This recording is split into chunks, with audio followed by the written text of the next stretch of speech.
नमस्कार दोस्तों, स्वागत है आप सबका मेरे यूट्यूब चैनल पर। दोस्तों, आज बात करेंगे क्या अच्छे कर्मों का, अच्छे काम करने का हमेशा अच्छा फल मिलता है? ये क्वेश्चन बड़ा गहरा है और ये ज्योतिष का बड़ा गहरा विषय है और इसकी जानकारी बहुत कम लोगों को है। अक्सर सबने सुना है, सबको ये एडवाइस दी जाती है, कहीं भी आप चले जाओ, कोई भी आपको महात्मा मिलेगा, संत मिलेगा, कोई भी कथा सुनाने वाला मिलेगा, वो सब क्या कहते हैं? अच्छे काम करो, अच्छा फल मिलेगा। अच्छे कर्म करोगे तो अच्छा फल मिलेगा। ये जो बात है ना, ये अधूरी है, क्योंकि जितनी भी हमारी चीज़ें, हमारी लाइफ के जो पैटर्न है, हमारे जो कर्म है, उन सबको डिसाइड करने के लिए सबसे पहले कुंडली देखी जाती है। ये बात तो सब कहते हैं कि जी अच्छा काम करो, लेकिन किस व्यक्ति के लिए कौन-सा काम अच्छा है, कौन-सा कर्म अच्छा है, ये कौन बताएगा? तो ये बताती है ज्योतिष। कुंडली देखने के बाद ये सब चीज़ें डिसाइड होती है कि किस व्यक्ति के लिए कौन-सा कर्म करना अच्छा है। अब कुछ लोग मान लीजिए कोई उपाय कर रहे हैं, मान लीजिए कोई चने की दाल का दान दे रहा है, किसी को उस दान से फ़ायदा हो रहा है, लेकिन दूसरे ने वही चने की दाल का दान देना शुरू करा तो उसे नुकसान होना शुरू हो गया। कोई भंडारे लगा रहा है तो किसी को तो फ़ायदा हुआ, लेकिन जो जब किसी दूसरे ने उसको देखकर खुद भंडारा लगाना शुरू किया तो उसे नुकसान हुआ। ऐसा क्यों? कर्म तो अच्छा ही है। भई वो तो दान ही कर रहा है, किसी को खाना ही खिला रहा है, समाज की सेवा ही कर रहा है, लेकिन फिर भी उसको नुकसान क्यों हो रहा है? तो इन सब बातों का जवाब है ज्योतिष में। सिर्फ कर्म अच्छा करना ये आधी बात है। इसको जब तक ये साथ में ना बताया जाए कुंडली देखने के बाद कि आपके लिए कौन-सा कर्म अच्छा है, आपको किन चीज़ों का दान देना है, किन चीज़ों का दान नहीं देना, कौन से गिफ्ट आप दे सकते हो, कौन से गिफ्ट आपने नहीं लेने, सावधानियाँ रखनी बहुत ज़रूरी होती हैं। तो इन सब चीज़ों के बारे में बात करती है ज्योतिष। ठीक है दोस्तों, ये बड़ा गहरा विषय है। इस विषय को समझना बहुत ज़रूरी है। लोग हमारे पास आते हैं, कहते हैं कि जी हम तो किसी का बुरा नहीं करते, तो हमारे साथ बुरा क्यों होता है? हम बड़े परेशान हैं, हम तो खूब दान कर रहे हैं, खूब लोगों की सेवा कर रहे हैं, फिर भी हमारे साथ बीमारियाँ हैं, घरेलू कलेश हैं, काम-धंधे हमारे स्टेबल नहीं हैं, हम कर्ज़ों में हैं, हम परेशान हैं। तो क्या होता है, ये सारी की सारी चीज़ें डिसाइड ज्योतिष से होती हैं।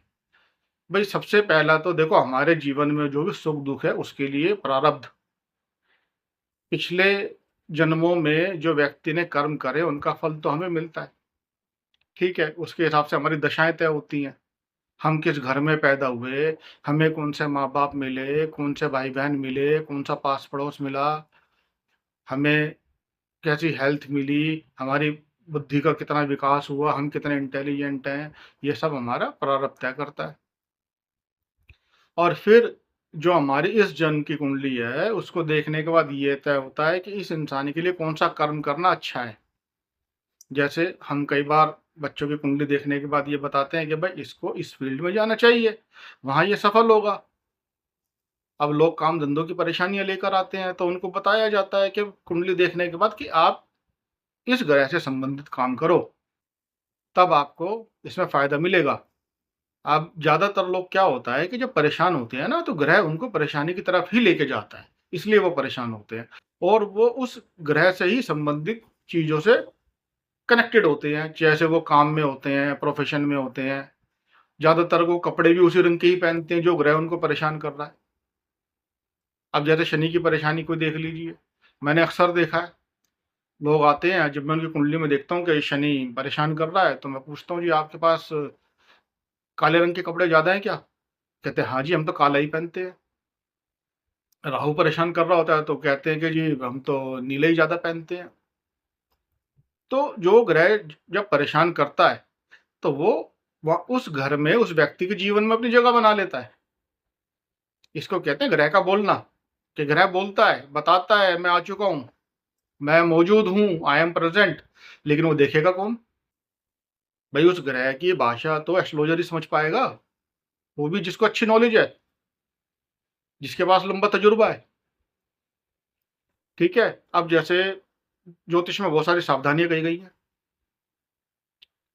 कि कोई व्यक्ति अगर प्याऊ लगाता है, किसी के फ्री पानी पीने का इंतजाम करता है, तो बर्बाद हो जाता है।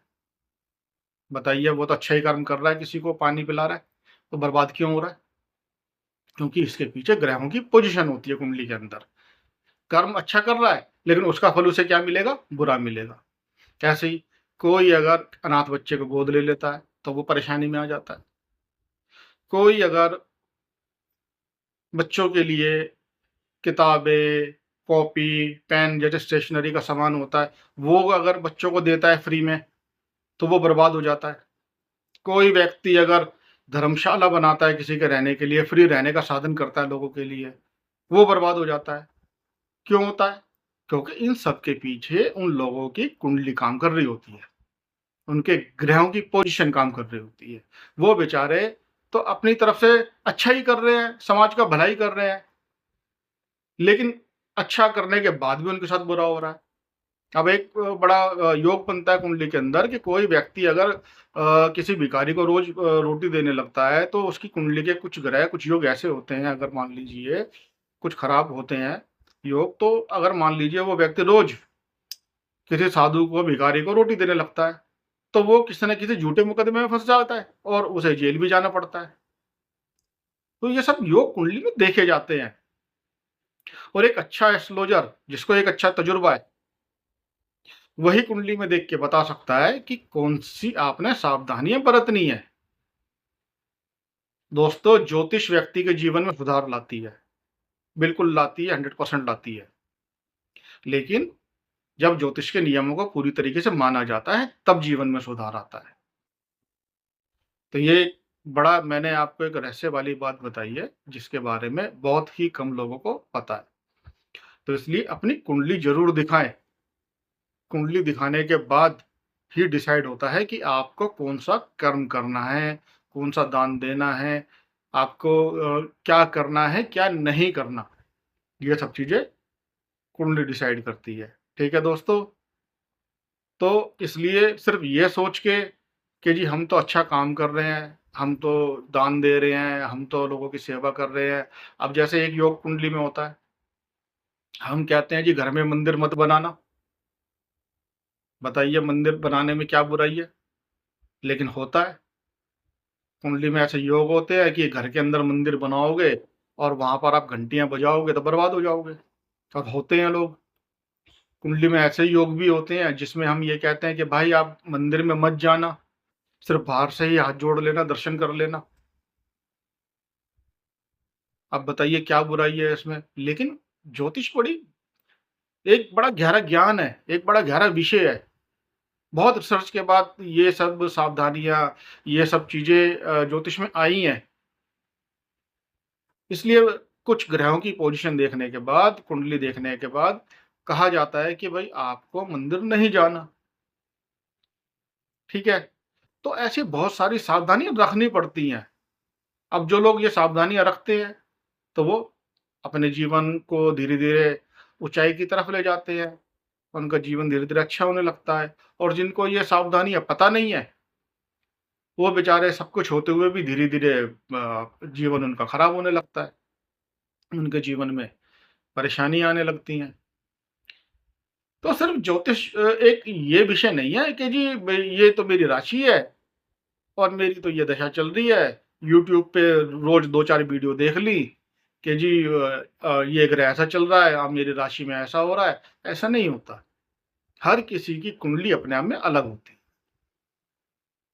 उसकी ग्रहों की पोजीशन अलग होती है, उसके ग्रहों का आपस में संबंध अलग होता है, उसकी कुंडली में अलग योग बने होते हैं, सबकी अपनी अलग दशाएं, अलग गोचर चल रहा होता है। मैं हमेशा एक बात कहता हूँ कि ज्योतिष के अंदर जनरल कुछ भी नहीं होता कि एक चीज सब पे लागू होगी। ज्योतिष में ऐसा बिल्कुल भी नहीं होता। ज्योतिष हमेशा स्पेशलाइज्ड होती है, हर इंसान के लिए ज्योतिष के रूल अलग हैं, उसके लिए सावधानियाँ अलग हैं और वो सब कैसे डिसाइड होता है उसकी कुंडली देखने के बाद। ठीक है दोस्तों, तो उम्मीद करता हूँ मेरी इस वीडियो से आपको एक अच्छी जानकारी मिली होगी। आपको मेरी वीडियो अच्छी लगे तो मेरी वीडियो को लाइक करें, शेयर करें और मेरे यूट्यूब चैनल को ज़रूर सब्सक्राइब करें। धन्यवाद।